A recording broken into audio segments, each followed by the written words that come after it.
Hola, avui toca parlar de la poesia del segle XIX i, per tant, de qui toca parlar, sobretot, és de Jacint Verdaguer, un dels pares de la literatura catalana. Doncs bé, en aquesta poesia del segle XIX, nosaltres podem començar parlant per dos temes. Primer, com era aquesta poesia, i després a quin gènere la podríem incloure. Per parlar de la poesia en si, tenim una obligació, sí, que és fixar-nos en que la majoria d'escriptors catalans del segle XIX van voler que fos el gènere predilecte. La poesia va passar al primer dels termes dels gèneres. I aquesta poesia com era? Era una poesia que era molt evocadora i emocional. Per tant, era una poesia típicament romàntica, que vindria a correspondre al moviment del romanticisme. I quina altra característica podem trobar així en grans termes d'aquesta poesia? Doncs que hi havia una exaltació de la pàtria, i per fer-ho es van buscar inspiració en la història, en els mites i en el paisatge. Aquest romanticisme del qual parlàvem entra al primer terç del segle XX aquí a Catalunya, tot i que la resta d'Europa, Anglaterra i Alemanya, d'on sorgeixen, ja ho fa a finals del segle XVIII.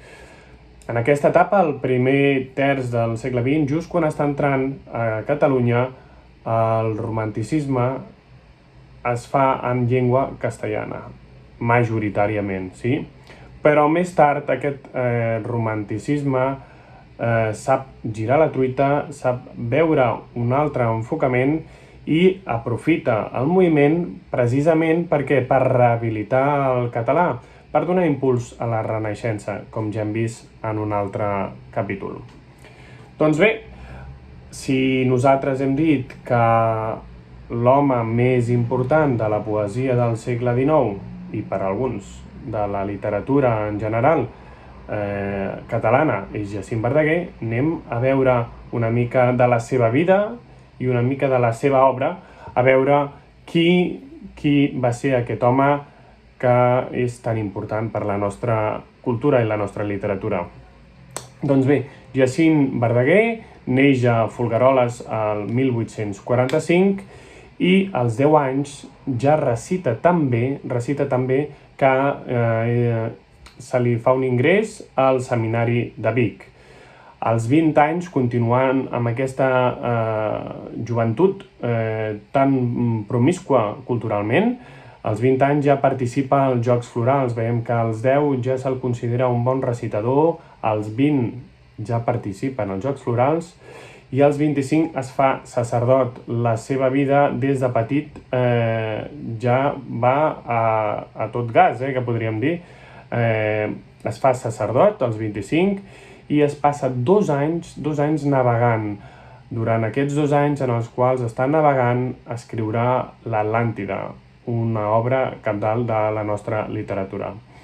Doncs bé, als 30 comença a col·laborar en política, als 40-41 viatja a Jerusalem i a través d'aquest viatge ell troba unes respostes a unes preguntes que tot sovint ens fem tots, però més ell perquè tenia aquesta necessitat de fer-se preguntes vitals que el porten a fer una atenció als pobres i uns exorcismes que li crearan un trasbals al llarg de la seva vida. Doncs bé, veiem que fins als 40 Verdaguer va llançat cap amunt, aprenent moltíssim, actuant moltíssim en qualitat literària, entrant en el món religiós i aleshores a partir dels 41, després d'aquest viatge a Jerusalem, després d'actuar d'aquesta manera quan retorna d'allà, la seva vida fa un gir molt brusc i s'enfronta amb l'Església, passa 2 anys reclòs, mireu que ha passat molts anys fent moltes coses i ara passa a l'altre costat, a romandre reclòs, entra en depressió i d'aquesta depressió, d'aquest estat de solitud, en surt un text magnífic que és En defensa pròpia. Després de bastant de temps pot tornar a donar missa, que era una de les coses que ell volia, i finalment mor de tuberculosi a Vallvidrera el 1902. Doncs bé, veiem que la vida de Verdaguer és com una muntanya, és com Canigó, que té una pujada ascendent forta, amb molta vitalitat, i una baixada que podria ser molt dura, amb molta solitud i amb aquesta sensació de veure què passa amb la societat que l'envolta. Doncs bé, quins són els aspectes generals de la seva obra? Veiem 3 etapes dins de la seva obra. Primer hi ha una poesia religiosa, on també hi ha l'Atlàntida. Després hi ha una gran activitat literària, on hi ha el Canigó, aquest gran poema èpic de Verdaguer. I finalment hi ha aquestes tensions i aquestes lluites contra els seus enemics. Quina importància pot tenir l'obra de Verdaguer al nostre cànon, a la nostra literatura? Doncs bé, ell, sense cap tradició literària forta, perquè n'hi ha de tradició literària, naturalment, com hem vist ja des de fa molts segles, però sense ser tan forta, crea una obra molt sòlida, i que servirà de base pels futurs escriptors i pel futur de la llengua catalana. Crea una simbiosi, una comunió, per parlar en termes més catòlics, entre el poeta i el poble, amb obres com Virolai o com L'Emigrant. Té una repercussió universal molt forta, se'n fan moltes traduccions, i els seus temes cabdals, allò que a ell l'inspira i que surt de forma transversal en tota la seva obra, és Catalunya, és a dir, la pàtria, i religió, és a dir, aquell sentiment interior d'amor cap a Déu. Doncs bé, mirem, va fer prosa, sí que va escriure prosa, sí, la seva prosa va servir de base pel futur de la literatura catalana. És una prosa molt precisa, és funcional, molt expressiva i molt correcta. No trobem aquells errors de coherència lingüística que es venien donant fins al moment, i per tant això permet que la llengua catalana adquireixi una solidesa important i tingui un renom com es mereix. Quines obres trobem a la seva prosa? Doncs Excursions i viatges, Dietari d'un pelegrí en Terra Santa, de quan va anar a Jerusalem, En defensa pròpia, com hem dit, i algunes més, d'acord? Això pel que fa a la prosa. Pel que fa a la poesia, doncs hem separat la seva obra poètica, perquè és molt extensa, en 3 àmbits, la prosa religiosa, la prosa patriòtica i la prosa èpica, que és la més abundant i la més important, podríem dir. La poesia religiosa, en bona part, són llegendes o al·legories populars. Trobem els idil·lis i els cants místics com a bon exemple d'aquesta poesia religiosa. Pel que fa a la poesia patriòtica, veiem que escriu Verdaguer en un moment en què el poble té aquesta sensació de pertànyer a una societat diferent, a ser una nació, però sentint-se maltractat, I per això va tenir una repercussió tan gran l'obra patriòtica, la poesia patriòtica de Verdaguer. Carles Riba en parla i diu que segurament si Verdaguer hagués escrit la seva obra patriòtica en una societat que no se sentís tan malament, ningú o poca gent, per dir-ho d'alguna altra forma, li hagués donat tant de suport. El poble se sent maltractat i, per tant, se sent ben acollit. Naturalment, potser Verdaguer no hagués escrit el que va escriure si vivís en una societat diferent a la que va viure. Per tant, no només és el lector, sinó també l'autor. Doncs bé, a Pàtria, una obra del 1888, s'hi recullen totes aquestes obres, tots aquests textos que fan referència a la pàtria, poemes patriòtics. Molt bé, i pel que fa a la poesia èpica, trobem tres grans obres, que són les tres grans obres de Verdaguer, que són l'Atlàntida, Canigó, i podríem dir que els dos campanars, tot i que, com veurem, està inclosa dins de Canigó. L'Atlàntida, que, com bé hem dit, la va escriure quan va passar 2 anys navegant per tots els mars del Mediterrani i també per l'Atlàntic. L'Atlàntida situa un argument que fa molta referència als mites. El primer que trobem a l'Atlàntida és un colom que pateix un accident en el seu vaixell i escolta la història d'un ermità que l'acull i li vol explicar la història de l'Atlàntida.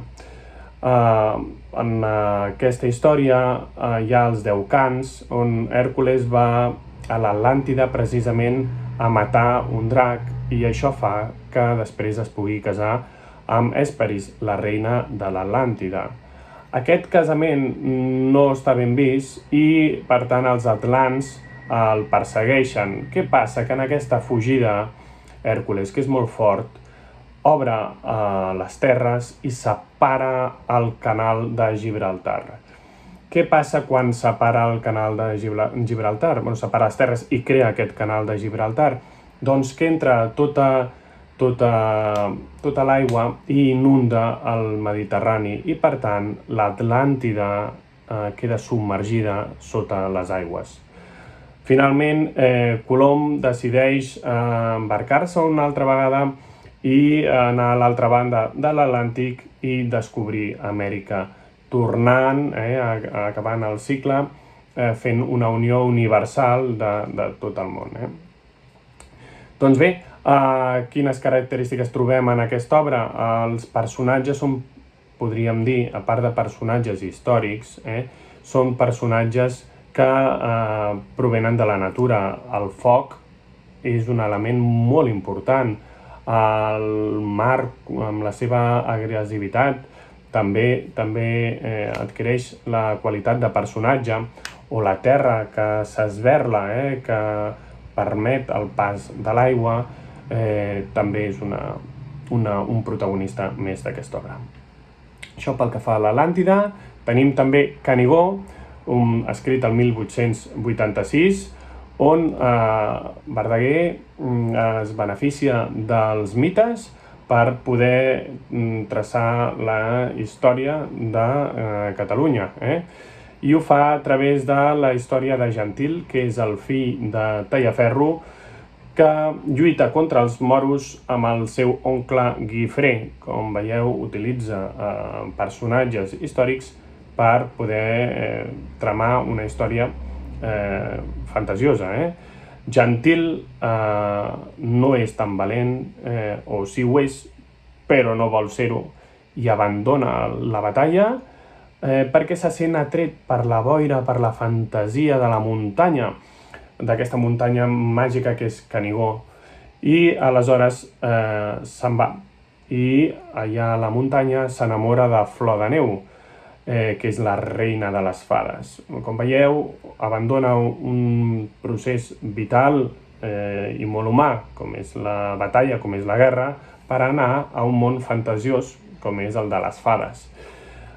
Els moros, amb tot això, derroten els cristians. Guifré està molt enfadat, i dins de la seva ira encara s'enfada més quan troba Gentil a la muntanya, i de la seva ira en sorgeix un moment molt dur en el qual agafa Gentil i el tira muntanya avall. Naturalment, el mata.